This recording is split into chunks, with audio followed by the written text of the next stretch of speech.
dikti kan tentang Ya. proposal beasiswa kayak gitu. Jadi aku juga dulu kuliah kan beasiswa Mas. Jadi ya dari situlah ketika aku pulang ternyata ilmu proposalnya itulah yang bermanfaat daripada pajak gitu kan. Karena mungkin aku lebih fokus di proposal tuh lomba.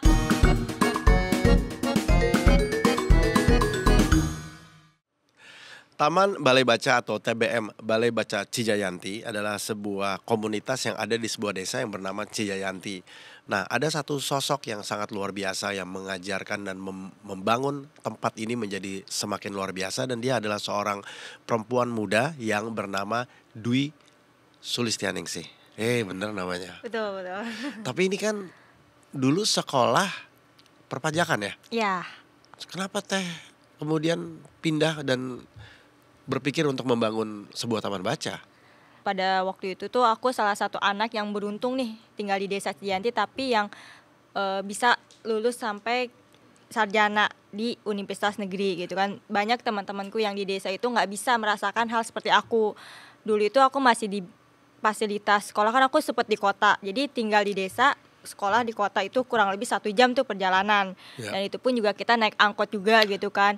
Itu perjuangan juga luar biasa sih pada saat itu. Jadi ketika melihat aku kok bisa tapi teman-temanku yang ya udah mereka cuman padahal mereka pinter cerdas banget jauh lah daripada aku gitu kan. Tapi karena lingkungan akhirnya ya udah mereka lulus dari SD itu stop berhenti sekolah. Terus dulu juga ada yang menikah. Itu kan hal yang kayak sedih banget pada saat itu kan aku masih kecil nggak bisa bantu mereka dong secara apapun itu gitu. Nah setelah aku lulus dari SMA waktu itu kayak udah niat aku akan balik lagi ke desa untuk ngebangun pendidikan di desa. Jadi dari awal tuh sudah tahu bahwa mau kembali ke desa? Iya. Ini lulus dari universitas negerinya di mana dan tahun berapa? Aku lulus dari Universitas Diponegoro Semarang tahun 2018, lulusnya tahun 2018. Setelah lulus aku udah gak mikir panjang, itu langsung pulang ke desa. Walaupun ada beberapa teman-temanku kayak cobain kerja, kerja, lu ngapain ke desa, ngapain gitu. Tapi udah lihat aja 5 tahun. Sekarang kan alhamdulillah kan udah menjadi yayasan dan juga udah banyak anak-anak di Balai Baca Cijanti. Langkah pertama apa yang dilakukan ketika pulang ke desa? Memang sudah punya impian ya, mau bikin sesuatu, tapi kemudian langkah pertamanya apa? Langkah pertama jadi aku ketika dulu lulus SMA itu kan aku dapat jalur undangan tuh. Jadi kan ketika orang belajar untuk tes untuk masuk PTN kan aku nggak belajar kan, maksudnya udah selesai tuh administrasi dan lain-lain, udah tinggal masuk kuliah. Nah pada saat itu aku udah mulai door to door untuk ngajak pemuda untuk ayo kita buat gerakan awalnya bukan BBC ya, ada namanya komunitas Grafiti, Gerakan Pemuda Asli Cijayanti gitu kan. Nah dari situ tuh aku door to door. Jadi selama aku kuliah itu tuh sebulan sekali tuh aku pulang pergi tuh Bogor Semarang. Jadi Jumat malam aku beres kuliah itu langsung ke Bogor, Minggu malamnya balik lagi ke Semarang. Jadi udah mulai nyicil lah selama aku kuliah tuh gitu. Udah jadi, kayak Bogor Jakarta gitu ya. Padahal kan Bogor Semarang apalagi kan rumahku juga di pelosok kan, nggak ada kendaraan. Jadi kayak kalau aku nyampe misalkan malam nih dari Semarang nyampe Bogor malam, aku nginep di kosan temanku. Jadi baru paginya itu kan pulang ke rumah karena kan nggak ada kendaraan transportasi umum, angkot kayak gitu nggak ada gitu sih. Oke, terus respon dari teman-teman gimana? Respon dari teman-teman ya awalnya ya ada ngapain sih gitu kan.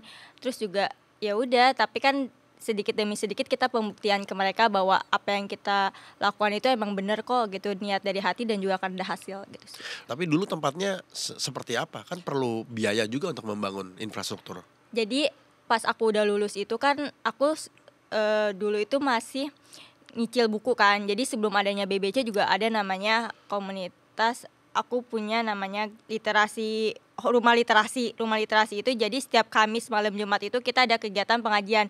Jadi sebelum aku itu orang tua aku tuh udah melakukan itu loh Kak, udah ngumpulin anak-anak di rumah di teras rumah tuh setiap hari Kamis malam Jumat gitu kan. Tapi pada saat itu orang tua aku kegiatannya lebih mengaji. Nah aku lebih mengumpulkan buku. Jadi ketika aku nongkrong nih atau pulang ke Bogor, aku tuh kayak ke teman-temanku 1 buku 1 orang ya. Atau ketika temanku berkunjung ke rumahku, daripada lu cuman main, ya lebih baik berikan manfaat. Ya udah mereka bawa buku gitu kan, nyicil-nyicil. Dari situ kita awalnya teras rumah. Setelah itu akhirnya kita ke kontrakan, ngontrak nih bersama teman-teman di tahun 2020. Aku kayak kan pandemi kan Kak, kayak ngapain ya gitu kan, kegiatan juga di stop. Akhirnya ada namanya kegiatan komunitas narasi arisan kebajikan, itu mensupport kegiatan komunitas kurang lebih 100 juta untuk pembangunan literasi ini gitu sih. Nah ini pembangunan yang kita ikut kolaborasi, bukan kolaborasi, lomba proposal dari 315 proposal, 15 itu kita terpilih mewakili Jawa Barat. Punya banyak pengajar di sana kah? Kalau pengajarnya itu kita ada 2, itu guru dua-duanya. Tapi untuk pengurus tetap ada 17 orang, itu se-Jabodetabek. Tapi kita emang mahasiswa dan pekerja semua. Dan juga untuk relawan desa maupun relawan gak tetapnya itu kurang lebih ada 40 sekarang Kak. Jadi untuk TBM Balai Baca Cijanti ini kan berdiri pada tahun 2019, 2020 kita berbadan hukum, sekarang 2023 itu total anak-anak yang udah terdaftar di kita kurang lebih ada 230 anak. Nah untuk kegiatannya itu kita ada kegiatan mingguan yaitu hari Kamis dan Jumat, ada kelas Calistung A, kelas Calistung B, dan kelas Gemar Membaca. Kamis dan Jumat itu kita setelah asar. Kenapa kita cuma seminggu 2 kali? Karena sebenarnya kegiatan di desa itu padat Kak. Jadi anak-anak tuh dari pagi sampai siang itu sekolah SD. Dari jam 1 sampai jam setengah 4 itu sekolah madrasah. Nah dari jam setengah 4 sampai jam 5 atau setengah 6 itu BBC. Dari jam setengah 6 sampai malam mereka tuh ngaji. Itu kan lumayan padat. Jadi kita juga nggak mau nih mengganggu kegiatan anak-anak gitu kan. Akhirnya ya udah kita sepakat Kamis dan Jumat, walaupun orang tua meminta tiap hari, tapi kan juga keterbatasan pengajar dan juga kita juga melihat guru-guru di Cijayanti itu, jadi mereka itu nggak hanya jadi guru di SD, tapi juga di sana itu masih ada namanya sekolah paket untuk mendukung kan agar mereka tuh daripada nggak sekolah ya udah sekolah paket. Beliau juga guru paket, ada juga dia masih guru SMK kepala sekolah, jadi double job juga.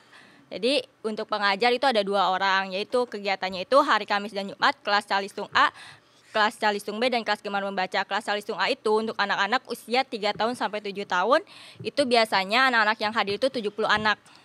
Terus juga kelas Calistung B itu dari usia 7 sampai 10 tahun itu anak-anak yang dia belum lancar baca, jadi kita fasilitasin. Terus juga ada kelas Gemar Membaca dari usia 10 sampai 15 tahun, itu biasanya lebih kita ajarkan gimana caranya mereka percaya diri, atau ketika ketemu kakak-kakaknya bagaimana caranya, terus juga cara mendongeng, membaca, dan lain-lain. Tapi juga kita ada namanya kegiatan outdoor activities, biasanya 1 bulan sekali kita mengundang komunitas untuk kolaborasi dengan BBC. Mereka datang nih para mahasiswa biasanya yang ngajar. Jadi tujuannya untuk apa? Ya biar si anak itu bisa ketemu banyak orang kan. Oh ketemu kakak ini, sampai akhirnya mereka punya cita-cita. Si kakak ini kan jurusan kuliah tuh akhirnya tahu dong Kak, dengan kegiatan kami memperkenalkan ini tuh. Akhirnya cita-cita itu nggak hanya tentang dia jadi seorang guru, tetapi juga bisa jadi dokter, bisa jadi pengacara, bisa jadi wira swasta, dan lain-lain. Kurang lebih gitu sih Kak kegiatannya. Ya artinya lama-lama bukan hanya bicara kegiatan literasi ya, tapi didorong terus untuk punya impian yang lebih besar ya. Itu ide-ide itu datang dari mana aja? Dari kan kita ada komunitas juga namanya TBM, Forum TBM Nasional gitu ya. Aku sih lebih seringnya lebih kayak mendengarkan atau belajar dari senior-senior gitu kan. Kebetulan kayaknya kayak aku berkunjung kayak mereka udah 10 tahun, gimana caranya bisa mempertahankan. Kurang lebihnya sih dari mentor-mentor juga gitu. Ada kerjasama yang dilakukan di fase-fase awal atau bahkan sampai sekarang dengan pihak-pihak mungkin dari luar atau mungkin dalam lingkungan sekitar? Yang aku pegang sih prinsipnya gini Kak, ketika kita bergerak di desa, apalagi sosial, pemberdayaan masyarakat sebenarnya itu dicari. Tapi bagaimana caranya itu kepercayaan kan, maksudku ketika kita benar-benar gerak nih mau dipercaya orang-orang, lakukanlah dengan sepenuh hati dan konsisten dan komitmen. Karena mau sebagus apapun sebenarnya di desa tuh banyak kok program-program gitu ya kayak, tapi kan banyak anak muda itu yang labil sampai akhirnya mereka ya udah stop, setahun 2 tahun bosan akhirnya stop gitu kan. Tapi ketika BBC ini aku pelajari bagaimana kita membuat sistem, malah bukan kita yang mencari tapi para perusahaan donatur itulah yang mencari kita gitu sih. Tapi untuk saat ini alhamdulillah ada aja gitu.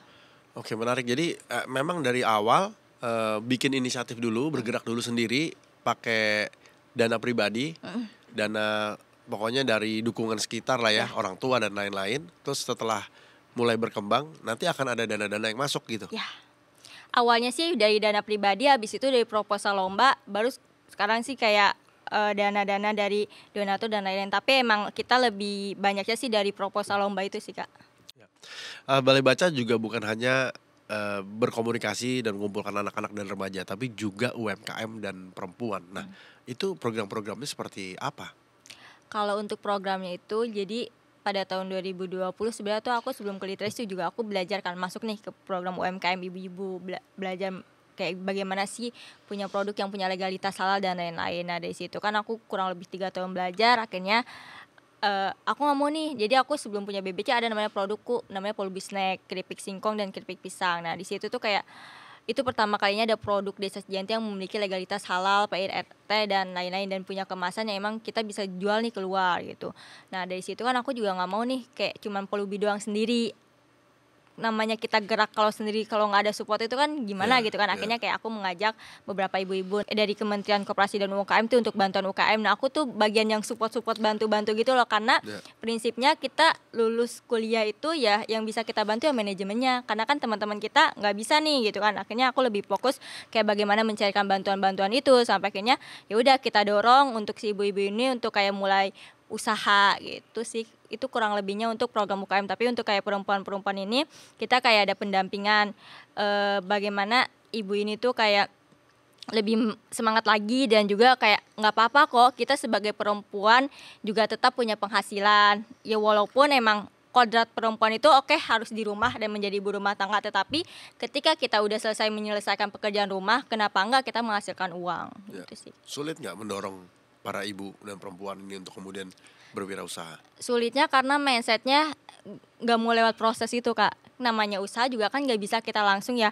Kemarin ada satu teteh yang aku bantu yang awalnya direkomendasikan, beliau sekarang usaha krepnya udah lumayan maju, sampai terakhir beliau juga jadi narasumber di Kementerian Kesehatan mendampingi para ibu-ibu yang butuh nih support juga. Jadi aku udah mulai punya regenerasi ini nih di Cijayanti itu gitu.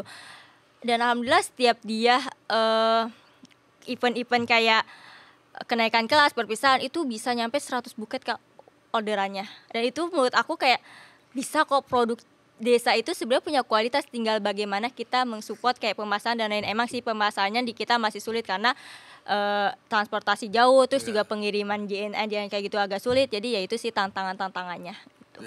Selain itu juga ada pendidikan literasi yang dilakukan secara digital.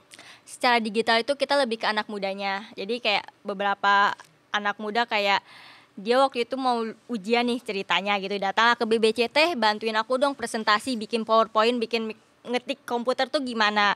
Nah alhamdulillah kan kita udah punya beberapa komputer kan di Balai Bahasa Cijanti itu. Jadi kita ada kan namanya dulu tuh les komputer. Jadi kayak bagaimana cara mengetik, bagaimana cara membuat PPT dan lain-lainnya. Kurang lebih sih kalau untuk literasi digital itu untuk anak mudanya. Kalau ke orang tua lebih kayak pemasaran produk UMKM-nya. Sebenarnya banyak peluang yang bisa dikembangkan di Desa Cijanti ketika aku melihat anak-anak dan orang tuanya itu semangat banget mengenai pendidikan. Cuman mungkin selama ini pendidikan jadi kita tuh satu RW ada berapa ribu warga. Jadi cuma ada 9 guru menampung 400 anak, itu kan udah nggak tertampung kan gitu kan. Nah di situ mungkin aku akan mengembangkan ini di sekolah formal. Jadi kenapa? Karena aku melihat aku bukan mau mensainginya udah ada ya, tetapi yang bisa kita selamatkan generasi muda atau yang kita lagi genjar-genjar Indonesia ya, bonus demografi. Kalau nggak dari akarnya nih anak-anak ini dari desa nih, kalau nggak kita perbaiki ya nggak akan sampai gitu loh. Maksudku ya pada akhirnya bonus demografi itu ya akan dirasakan di ibu kota aja, tapi desa mana gitu kan. Jadi yang akan kita kembangkan ke sekolah formal sih Kak. Jadi anak-anak ini tuh nggak hanya kita latih di taman bacanya, tapi juga mereka kita support di pendidikan secara formalnya.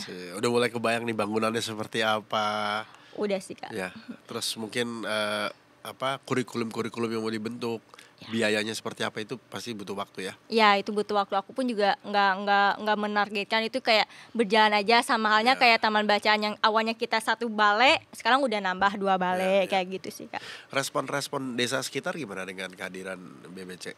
Kalau responnya untuk saat ini sih untuk masyarakat bagus banget gitu kan. Aku malah ada di pihak masyarakat dibanding birokrasi itu sendiri. Karena untuk birokrasi sendiri terkadang kita masih kayak perbedaan visi misinya. Karena aku waktu itu tuh tahun 2021 itu pernah ditarik tuh jadi staf desa. Tapi cuma bertahan 3 bulan.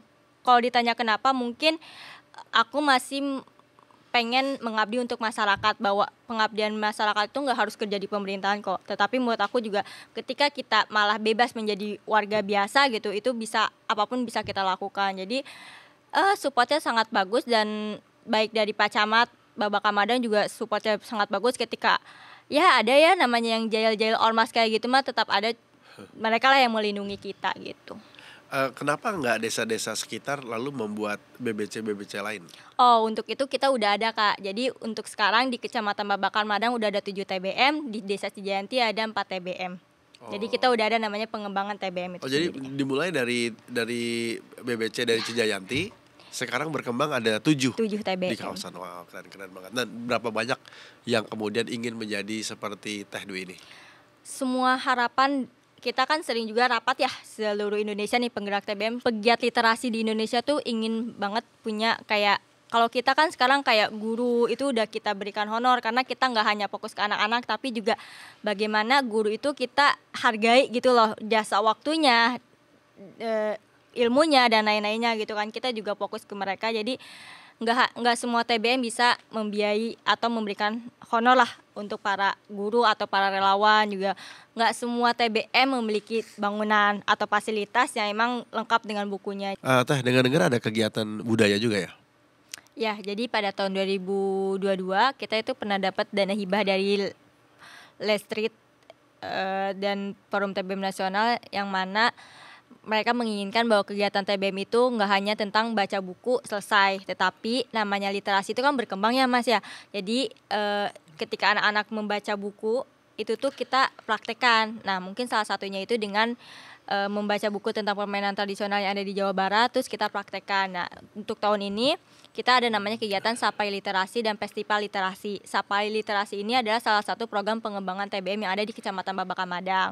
Kan kita udah ada 7 TBM, tapi yang aktif, benar-benar aktif nih, ini kan contohnya nih, yang benar-benar aktif tuh baru ada di TBM BBC gitu. Nah kita juga nggak mau TBM yang lain tuh mati, padahal mereka udah ada kan, karena mendirikan komunitas itu mudah banget Mas, tapi kan mempertahankannya ini nih yang sulit kan. Nah dari situlah kita coba untuk membuat kegiatan Sapai Literasi ini mempermainkan dengan tagline-nya TBM Cinta Permainan Tradisional. Jadi kita dimulai ini di kegiatannya di TBM BBC, berkolaborasi dengan beberapa komunitas lainnya. Kita berkunjung juga ke TBM Song Baca Urang, TBM lainnya gitu sih.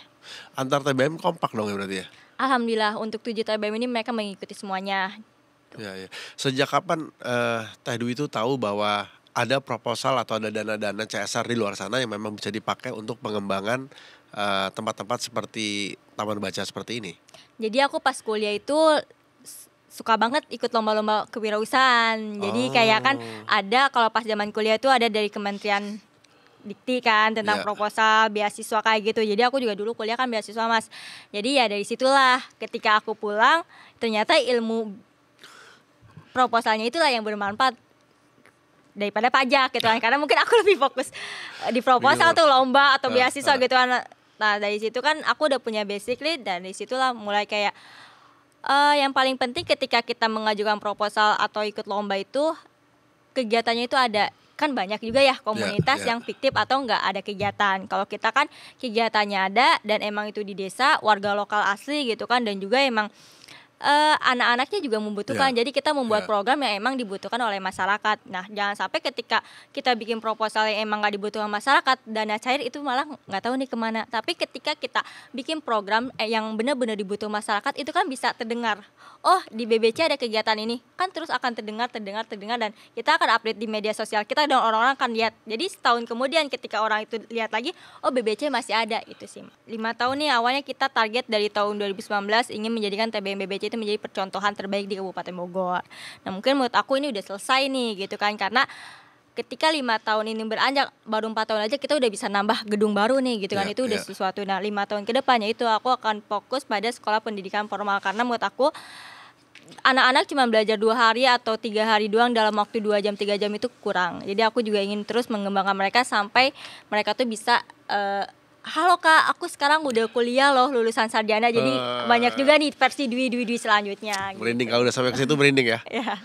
Ya, gitu. kita doakan semoga berhasil, dan pasti berhasil, akan banyak dukungan. Apa yang jadi rencana strategis 10 tahun ke depan kira-kira? Kalau 10 tahun ke depan sih yang pertama aku ingin menyiapkan lagi lebih banyak lagi generasi-generasi selanjutnya, pengurus-pengurus selanjutnya, dan juga ingin mengajak nih para pemuda seluruh Indonesia, karena kan kita juga relawannya nggak hanya warga desa Cijanti, tapi ini juga membuka untuk warga Indonesia yang anak-anak muda yang masih mahasiswa atau masih bingung tentang pemberdayaan masyarakat atau pulang ke desa itu kok sulit itu, padahal nggak sulit kok, sebenarnya mudah aja ketika kita emang tahu tips and triknya gitu kan. Jadi nggak apa-apa untuk kalian pulanglah ke kampung kalian sendiri, karena kalau bukan kita siapa lagi. Iya, merinding. Kalau melihat potensi desa seperti yang tadi dijelaskan ya, apa saja potensi-potensi yang sekarang masih belum tergali?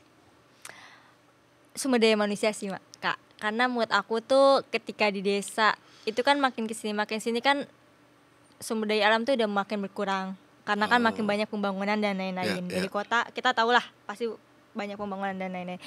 Yang bisa kita kembangkan itu sumber daya manusianya ini, karena aku percaya ketika sumber daya manusia di desa ini dikembangkan dan terus dikembangkan, itu akan menjadi sebuah penyelamat di Indonesia, karena kan banyak total warga itu menurut aku dari desa sih.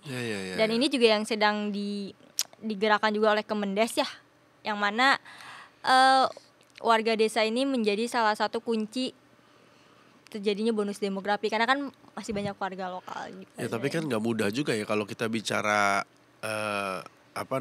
tadi informal dan formal, bagaimana menyusun kurikulum lalu mengarahkan menjadi sebuah profesi yang dibutuhkan oleh sekitar, itu kan butuh butuh pemikiran yang nggak bisa datang dari satu orang gitu, harus berkolaborasi dengan pemerintah, dengan komunitas, dengan akademisi misalnya.